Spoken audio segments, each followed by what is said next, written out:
This is Abby, and today I'm going to be doing the Throne of Glass book talk. Guys, before I start this, I made a huge mistake, and I read Crown of Midnight before I did this book talk.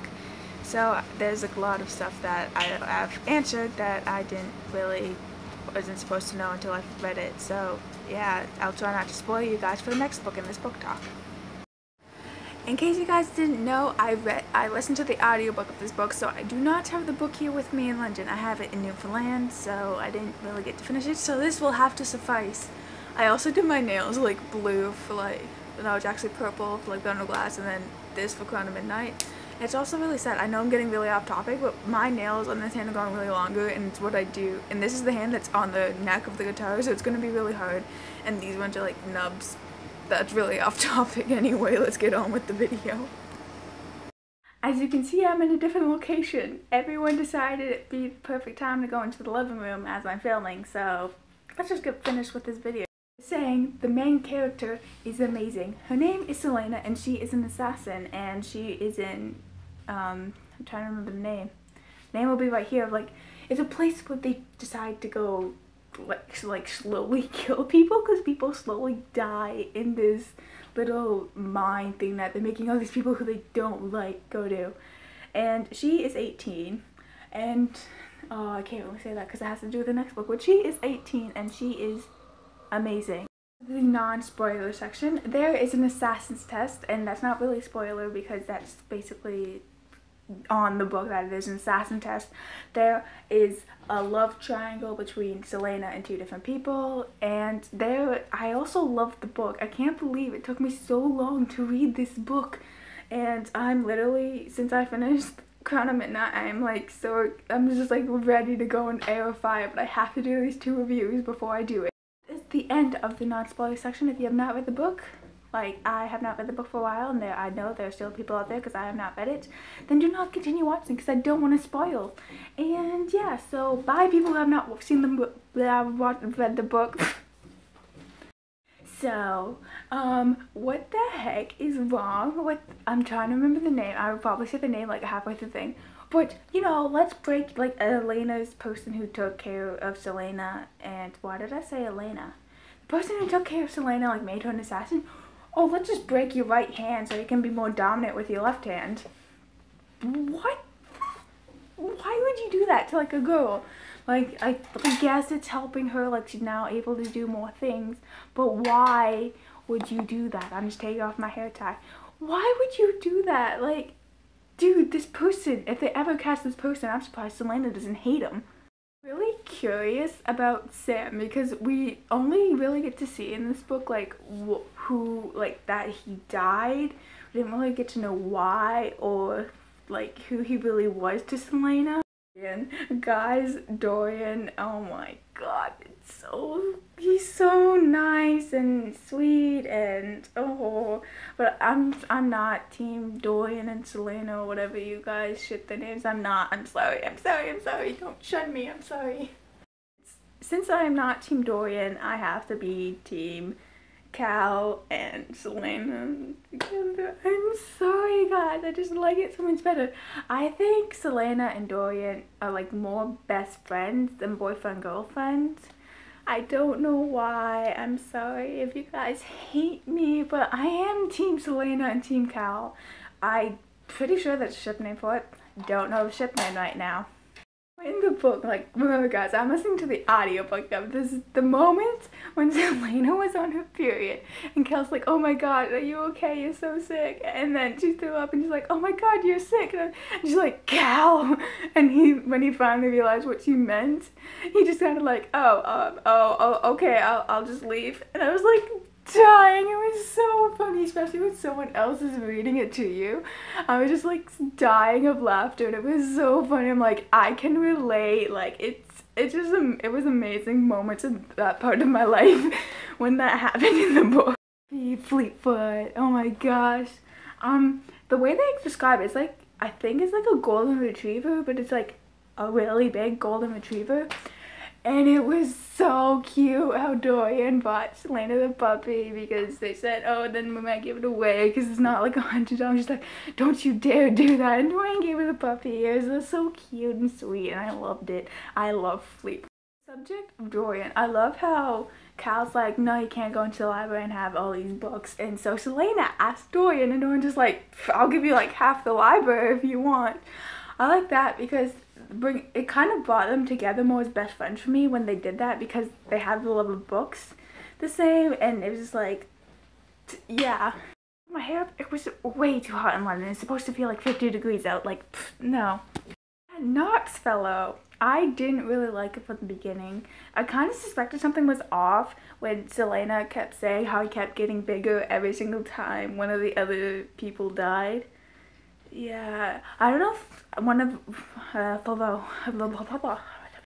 to say is how he kept getting bigger every time one of the other assassins died. I kind of was like, something's not right there.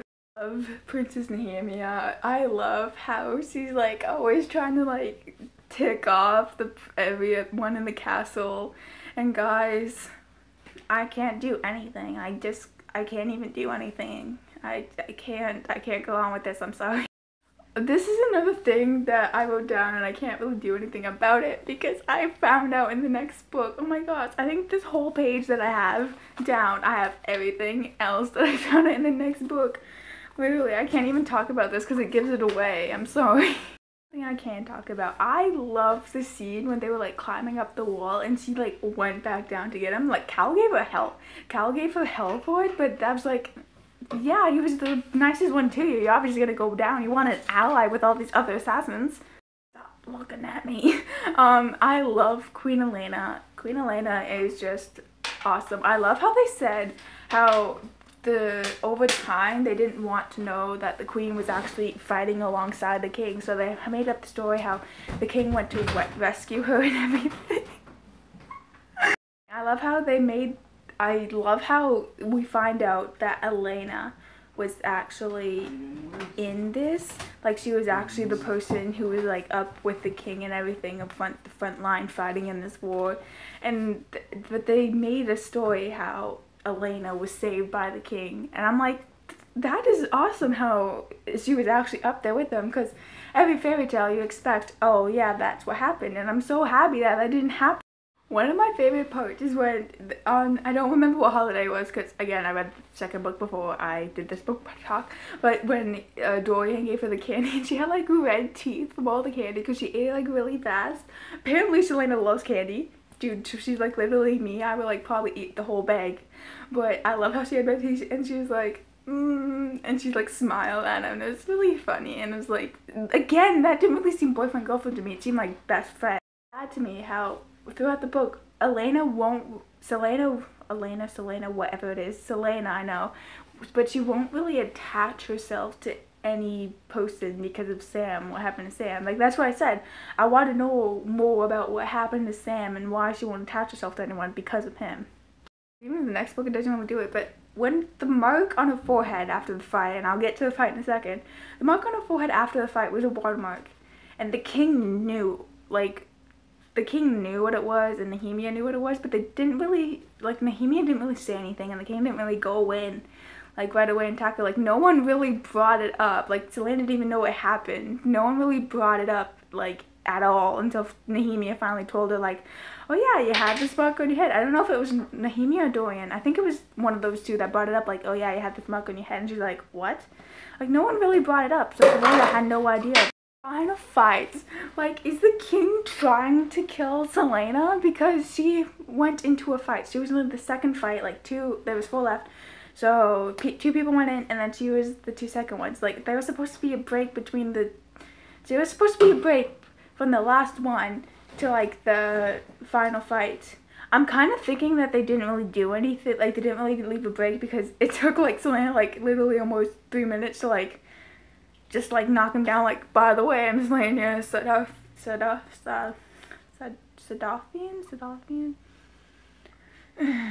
Literally, the final fight was totally not fair at all. A, she didn't get a break when she was supposed to get a break. And B, he poisoned her. No, sorry, whatever her name is, I don't even remember her name right now. She poisoned her because of the king's second in command, or whatever. Now I'm thinking Hamilton, guys. Second in command. sorry. My right hand man. Oh guys, I'm sorry. I'm just sorry. All odds were against Celaena in this fight. Like, that does not seem fair to me at all. And like, the only reason she got out of it was because of Elena and Nehemia.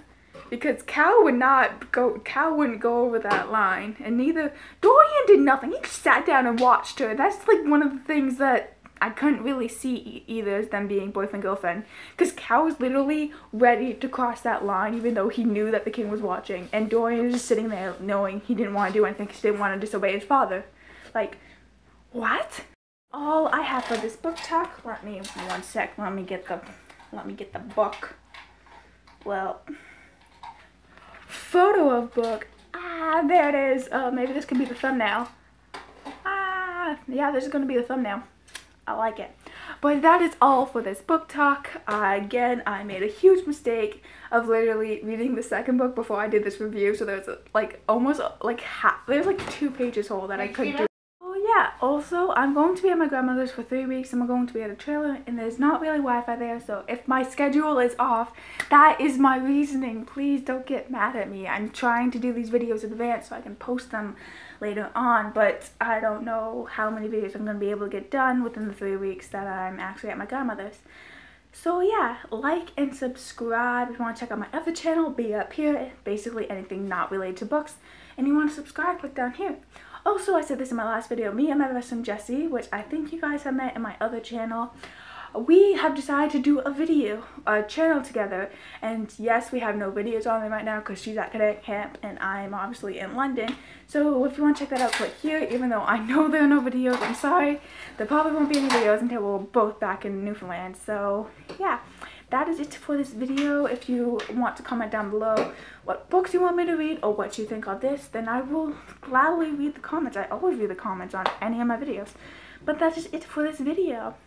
Bye!